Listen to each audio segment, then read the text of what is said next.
In news today, it's been 100 days of President Trump's second term. A Long Island school has opened up a thrift store, and one new release is dominating the big screen.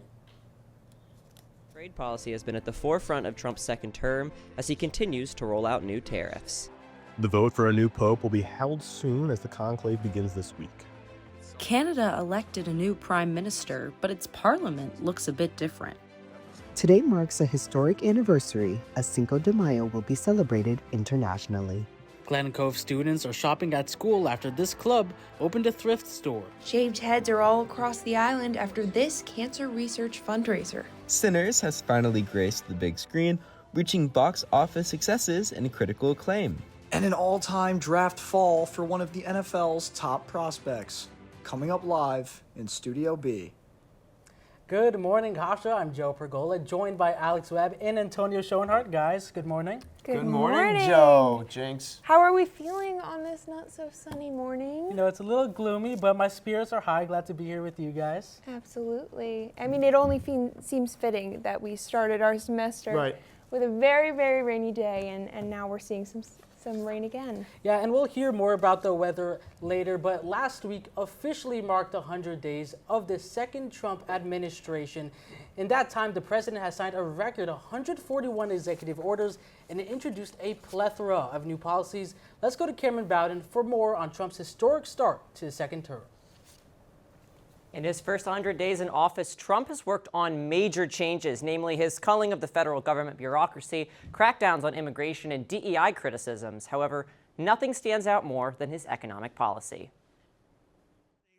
Last Tuesday, Trump celebrated these 100 days at a rally in Michigan, where the economy took center stage. They all want to come back to Michigan and build cars again. You know why? Because of our tax and tariff policy. The same day as that Michigan rally, Trump signed an executive order offering a relaxation of his 25% tariffs on automobiles and auto parts. According to some analyses, Trump's tariffs could raise automotive prices and reduce sales, as well as hurt U.S. production worldwide. Director of the White House National Economic Council Kevin Hassett shared that negotiations are in the works surrounding automobiles. There are multiple deals that are extraordinarily close, especially with our Asian trading partners. The president was really impressed with the status of the negotiations, but especially impressed by the fact that finally they're putting the American worker first and they're opening up their markets for our products in a way that nobody ever thought was possible. In spite of this relief, U.S. consumer sentiment is at an all-time low, citing the potential impacts of tariffs on U.S. markets. The Conference Board reported a 7.9-point decrease in their Consumer Confidence Index, and U.S. economic growth has shrunk by 0.3% in the first quarter. Despite all this long-term uncertainty, though, Wall Street has been seeing record gains after U.S. employers added nearly 180,000 jobs in April amid trade tensions. So, Cameron, it seems that the economy is starting to get a bit back on track after Trump's tariff pause in early April. Does it look like we might be seeing those tariffs stay away for longer than those initial 90 days? Unfortunately, Joe, it's not looking too sunny on that front. Trump has said that after this initial 90-day pause, he will not be pausing tariffs any further, meaning that Trump has to make a record number of trade deals within this 90-day period before the deadline in July. He's announced that a couple deals are in the works, as you heard Kevin Hassett talk about as well. However, nothing has been formally announced in terms of trying to stop this tariff policy. And Cameron, in terms of the jobs report, what sectors are we seeing the most growth from, and which industries don't see as much? Well, Alex, essentially what we're seeing is a huge growth in transportation, in healthcare, and in warehousing, surprising enough. But then on the manufacturing front and the federal government employment front, specifically because of DOGE, we're seeing some shrinking.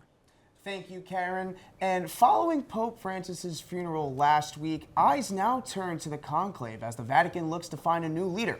We go to Good Morning Hofstra's Michael Dent for more on the conclave process.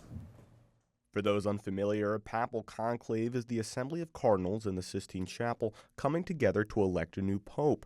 According to the Vatican, this assembly will begin on May 7th. Only cardinals under the age of 80 will be able to cast pontiff votes, allowing 135 out of the 250 cardinals in service to vote.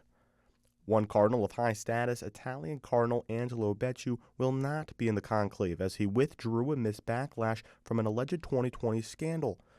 While he is under 80, the University Dominici Gregis The Vatican document which regulates the conclave says that anyone who has been canonically deposed is not eligible, and it's worth noting that Pope Francis made Becciu resign back in 2020.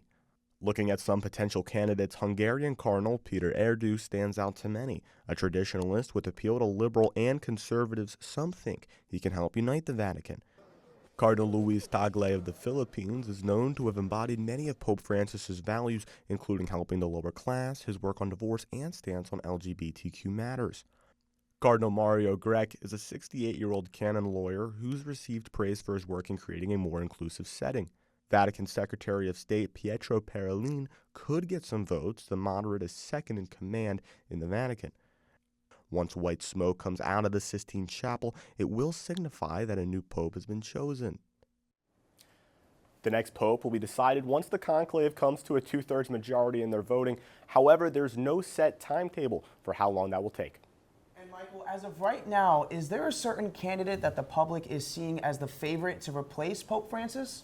Well, right now the favorite that I've seen is Cardinal Tagle out of the Philippines. He's a candidate who's embodied a lot of Pope Francis's ideologies historically, and from the stability that the Vatican saw with Francis, they might be looking to Tagle to continue that. Okay, and Michael, what are some of the most pressing issues this next pope is going to have to address? Well, the three biggest ones right now are artificial intelligence, the de-escalation of wars, and climate change. Those are some of the things that Pope Francis was working on as much as he possibly could towards the end, and that's going to be most likely the biggest thing that the next pope is going to have to address. And Michael, leading the church for 12 years, how is Pope Francis's work received by the Vatican, and how might that play into this vote? Well, one thing that's worth noting is that Pope Francis was the first Jesuit pope that the Vatican had ever had. And I referenced Tagle earlier as a favorite candidate. He's also a Jesuit. But Francis has been very well received by the Vatican. His work has, and the representation that he's provided for Jesuits. So all in all, I mean, his reputation is very solid. Interesting. Thank you so much, Michael, for that report. Coming up soon on Good Morning Hofstra, Canada recently voted for a new prime minister. Find out how the election unfolded and what it means for the country. Cinco de Mayo is today. We'll have the details about the holiday and how you can celebrate. Plus, rainy conditions are on the horizon. Jason, let's go see your room.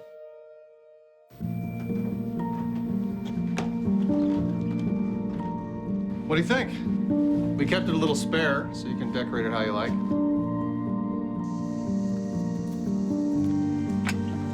Dinner! Go. Excellent. Soccer is fun. Yeah, I saw you guys out there. We're the family. Come on. Yeah! Oh, I thought you were on my team.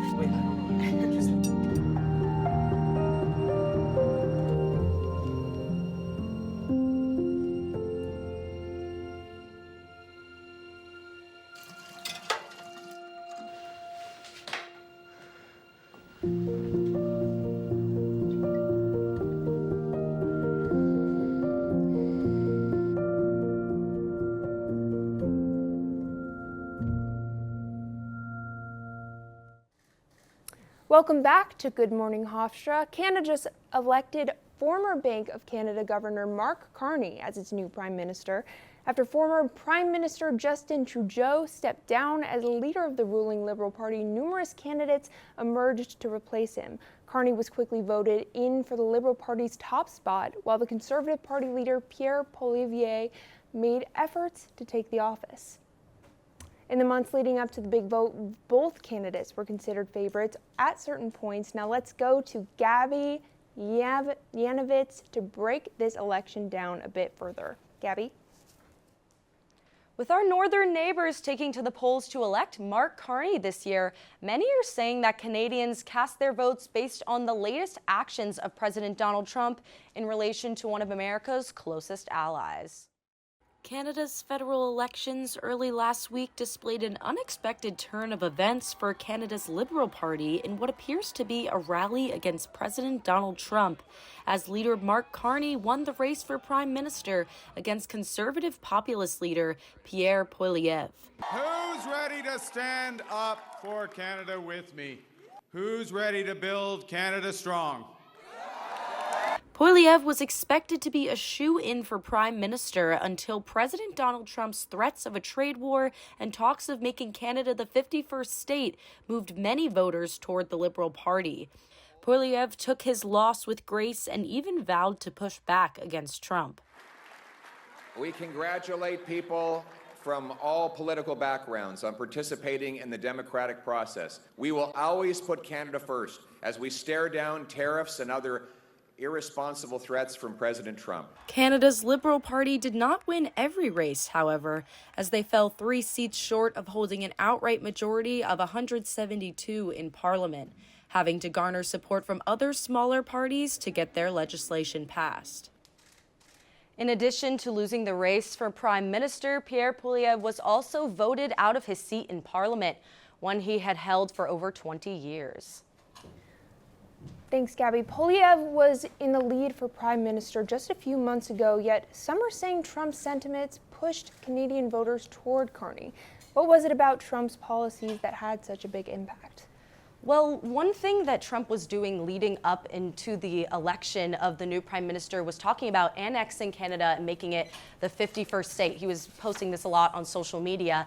And this was something that concerned a lot of Canadians, many of whom had never even voted for a Liberal candidate. So when you look at Pierre Poilievre and his rhetoric and how he said slogans like Canada First, similar to America First, and how he was talking about eliminating wokeism. This is something they saw a lot of similarities to Donald Trump, and that concerned a lot of voters. Thank you, Gabby. Now, of course, today is also May 5th, otherwise known as Cinco de Mayo. It's a holiday celebrated by millions across North America every year. Good Morning Hofstra's Henry Musa explains the cultural significance of the day. Cinco de Mayo, celebrated every year on May 5th, brings communities together across Mexico and the United States. Around America, there is music, food, dance, and culture that all come together from different walks of life. But what is the true celebration and meaning behind Cinco de Mayo? The real meaning behind Cinco de Mayo celebrates and marks the Battle of Puebla in 1862, when an outnumbered Mexican army defeated French forces in the town of Puebla, just south of Mexico City. Roughly 6,000 French troops faced off against about 4,500 poorly equipped Mexican soldiers. Despite the odds, Mexico claimed victory, a powerful symbol of resistance and national pride. Many often confuse it with Mexico's Independence Day, which actually falls on September 16th. Cinco de Mayo's influence spread to the U.S. is commemorated by Mexican immigrants as a way to honor their heritage and pride. The vibrant celebration takes place in homes, schools, and communities, much similar to the 4th of July. In U.S. cities like Los Angeles, Denver, and San Antonio, mariachi bands, dancers, and floats line the streets in beautiful parades, alongside classic dishes such as tacos, churros, guacamole, and tres leches cake, along with so many others. Meanwhile, back in Puebla, celebrations include parades, speeches, and the reenactment of the historic 1862 battle. So while Cinco de Mayo may stem from a historic battle, today it celebrates pride, resilience, and vibrant cultural traditions of Mexicans and Mexican Americans here and across the globe, honoring contributions and uniting communities in the spirit of inclusion. Now, Henry, for our New York viewers, where and how are people celebrating this year? Yeah, Antonio. So actually, since Cinco de Mayo falls on a Monday this year, much of the celebrations occurred over the weekend. So one big festival was actually down in New York City in the financial district at Stone Street. They have a festival that they celebrated on Saturday that you can actually still visit today. It's available from 12 p.m. to 10 p.m. They have all kinds of mariachi bands, parades, dances, even street food for viewers to try if they will. And of course, you can't have Cinco de Mayo without a few margaritas in there too. So if you're up and able, I say go for it. Thank you, Henry. You know, I would love to get some celebrating in. I'd love to bring out that bachata, you know what I'm saying? But it seems like it's still a little bit gloomy out, you guys. I don't know if I'm going to be able to bring that dancing out tonight. Yeah, maybe not. I brought the sun with the color today, but it's looking a bit rainy out there. Yeah, well, usually when it's rainy outside, I like to keep myself inside. I don't really like being out there with all the water or anything like that. Well, for more on the weather, let's go to our Jenny Dove for the forecast.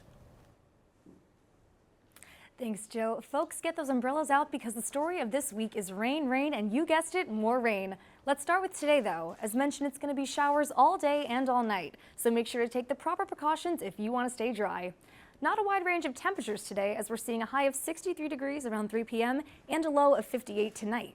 Looking at this week, it'll be some more of the same weather tomorrow. Rainy conditions will continue on up until the afternoon. After that, you can expect a sky full of clouds for the rest of the day. So no need to go switching your wardrobe either, because once again, it'll be a high of 63 degrees with a low of 57. On Wednesday, Mr. Sun will finally be popping his head out. We'll have partly cloudy skies above, and maybe this time you can wear your t-shirt because temperatures will go up to 69 degrees. But if you're out for long, you should probably bring a sweater because they'll be dropping back down to 55 in the evening. And once you thought you were in the all clear, that pesky rain is coming right back, and it's staying for the rest of the week and throughout the weekend. We've got a 40% chance of precipitation on Thursday and an 80% chance on Friday. The silver lining, though, is at least you won't be wet and cold because temperatures will be flirting with the upper 70s from now on. Jenny, thanks so much for letting us know about that weather. You know, this morning, went to CVS, got an umbrella myself, so I'm ready. I think I'm ready for this weather. But next up, students from a Glen Cove Middle School opened up a thrift store. Hear from the women who led the way for the project and how it came to be. And this weekend, Long Islanders were shaving their heads to raise funds for cancer research. Stay tuned for the inspiring story. Owen, let's talk for a second. Hi, Ellen. Come on in. When you came into my life, it was a whirlwind. I just can't do it. It'll come to you. It won't. We had a lot to learn about each other. A lot. Hey, looks good. Things were changing so quickly. We didn't know what the future would hold. Any of us. I just wish he felt more at home now. But we knew you would always be a part of it. Adopting you was the best decision in our life. And I am so proud to call you my son.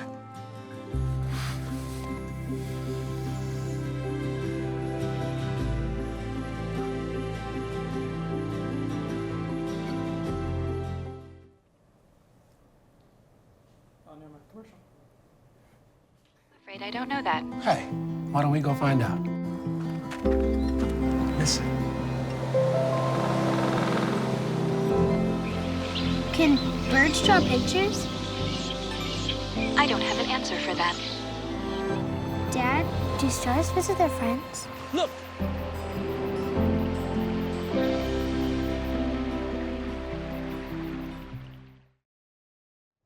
Students at Robert Finley Middle School have started a thrift store for their peers to shop at. And it wouldn't be possible without the I Am My Sister nonprofit organization, which helped start the I Am My Sister Club at the school. Joe Pergola is now with the founder of the organization, Layla Watson, to talk more about the project. Yes, thank you guys. That is right. I am here with Layla Watson, founder of the I Am My Sister organization. Back in January, when this project first began, I went to Finley Middle School to see students sorting through donations, just beginning to set up the closet. Clearly, those participating were excited about the initiative. Let's take a look. It's pretty good clothes. We sorted through them. It's pretty important. It's a good group of girls. There's many trustworthy people here. They're gonna teach us good stuff here. There's people out there that don't really have clothes, so I think this would be good for them. It just helps people out in the world.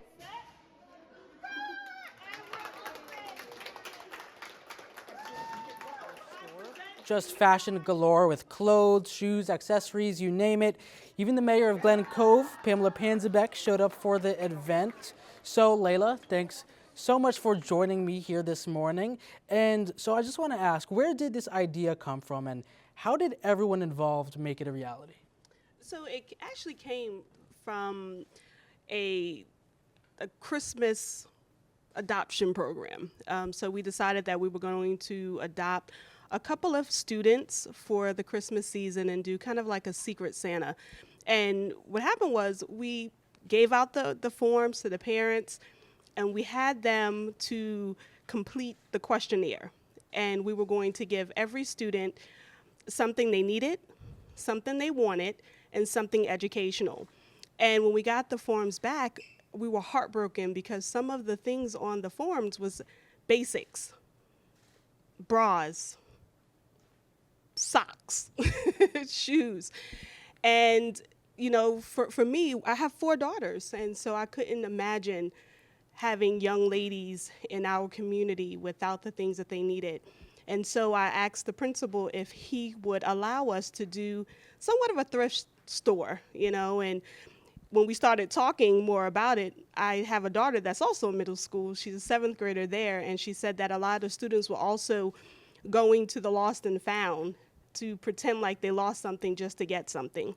And so originally the thought process was we were going to do a pop-up shop in the cafeteria area twice a month, and then the principal said he had an old pantry closet that we could take on. And I'll tell you that it was definitely a labor of love. And so the community rallied behind us. They started to do clothing drives, and we did a donation day, which is where you got the footage from. So that's where it started. Yeah, so can you tell me how exactly the thrift store is going to work now that it's finally open? So every month, every girl in the school will get $10 of I Am My Sister bucks. And then they have the ability to earn more. They can earn more by doing community service. They can earn more by getting great grades, exhibiting good behavior. And that's done via their teachers. So we give them the $10, but the extra money comes from their teachers. Twice a month, they'll go into the store during their lunch breaks, and they'll shop. Wow, that is such an amazing project, and I'm so glad to see the students are so excited about it. Layla, thanks so much for joining me. Now, let's hear back from our Alex and Antonio at the desk. Thank you. Thank you, Joe and Layla. Crowds are gathered in Floral Park over the weekend for annual St. Baldrick's Foundation Shave event in honor of this year's ambassador, Aiden Binkley. Let's take a look.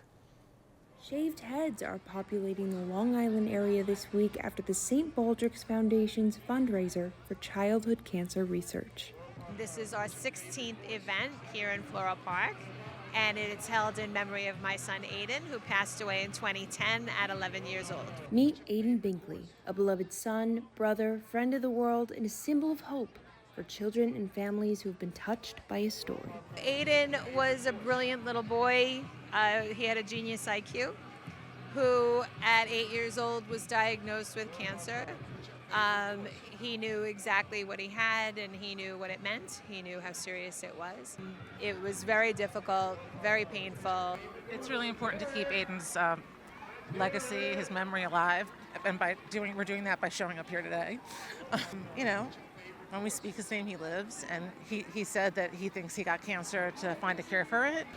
He's like, I think I know why I got cancer. And I said, why? And he goes, I got cancer so I could cure cancer. While the beloved 11-year-old's battle was harrowing, it is something that countless children and families can relate to. We're doing St. Baldrick's because my daughter is actually a cancer survivor. She had childhood cancer.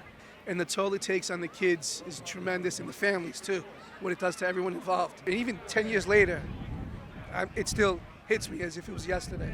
This is the reality for many families, including Aiden's, who continue the mission their son started. We still think Aiden got cancer to cure cancer, maybe not the way we thought or he thought, but we're still fighting for him so that his dream will come true, and hopefully we'll have a cure for cancer someday in our lifetime.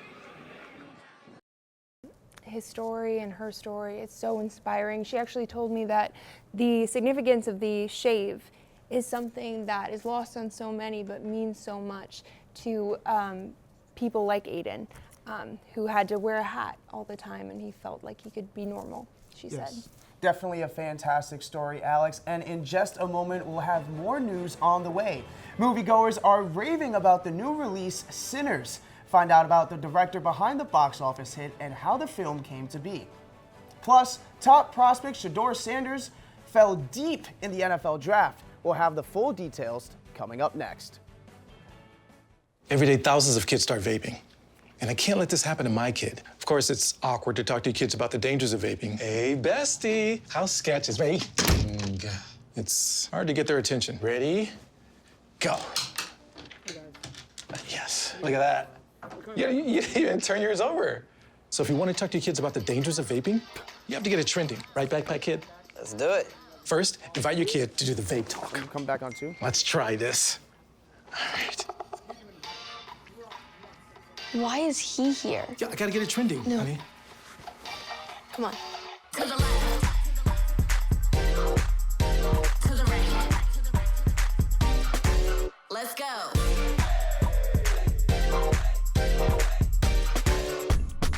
Oh, honey, can we talk?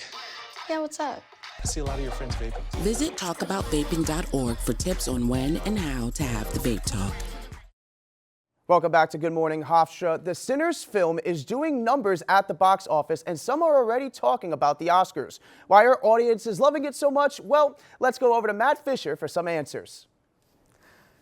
Director of Creed and Black Panther, Ryan Coogler, has never shied away from taking chances on the big screen. Now with his latest release, Sinners, he's proving not all horror movies are one-week wonders at the box office. What the hell going on? Oh, we heard tale of a party. The film, starring Michael B. Jordan, grossed $45 million during its sophomore weekend in theaters. This marks major success for Coogler, as he admits he was drowning in student debt during the filming of his 2015 movie Creed. Yeah, I wasn't making no money. Yeah, even on Creed though? I mean, she must. I mean, I was 200 grand in debt from film school. So maybe she had to. So yeah, it was bad. Like, you know, we don't come from no money, bro. Since then, the California native has made a name for himself, directing other Oscar-winning films including Black Panther, which made history as the first Marvel movie to star a black superhero. You know, consuming pop culture, you know, whether it was Ninja Turtles, whether it was Power Rangers or you know, Batman, you know, Spider-Man. What I noticed was none of their worlds looked like my world. You know, and when I was growing up in the East Bay area in Oakland, you know, my family, you know, my friends, you know, everybody was black. And that's not all, as the musical Thriller has become the first Academy Award eligible film of 2025. With all this vampire-fueled excitement and success, Coogler is sure to have more for audiences to sink their teeth into. Matt, what are audiences liking about it so far? Thanks, Joe. What are audience liking about it? Well, you know, to get started, the representation. Obviously, you know, Ryan Coogler, he has been just a groundbreaker in the film industry with providing, you know, places and spaces for black actors, black production members, black staff members, and, you know, Sinners is just another example of the amazing diversity that he's bringing to the movie scene. Matt, thank you so much. I just watched Sinners, personally loved it, so glad to see it doing well in the box office. Shedeur Sanders, former University of Colorado quarterback and son of Hall of Famer Deion Sanders, surprisingly fell to the 4th round of the 2025 NFL Draft, despite originally being projected to be a top 3 pick. Chris Rotundo has the details on how it happened. Simple. Whatever franchise want to change their franchise, then there's no doubt who to go with. I've done it over and over and over, so you'll be a fool not to pick me. For months leading up to the 2025 NFL Draft, Shedeur Sanders was projected as an early first-round pick by multiple experts in social media. In his final season at Colorado, he eclipsed over 4,100 passing yards and completed 37 touchdowns, which had him ranked among the elite prospects.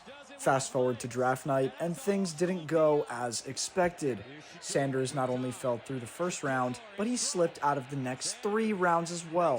Finally, with the 144th pick in the 2025 draft, the Cleveland Browns selected Shedeur Sanders. Some teams cited concerns about his attitude during interviews. A report from Sports Illustrated's Albert Breer indicates that Sanders failed to identify errors during mock playbook exercises with the New York Giants, who opted to draft Abdul Carter and Jackson Dart instead. Other teams questioned his decision-making ability while under pressure, pointing to his 52 sacks taken last season, the most in college football. The last reason that experts have pointed out was that Sanders didn't work out during the Combine earlier this year. Thank you, Chris, and that's going to do it for Good Morning Hofstra. Have a great rest of your day.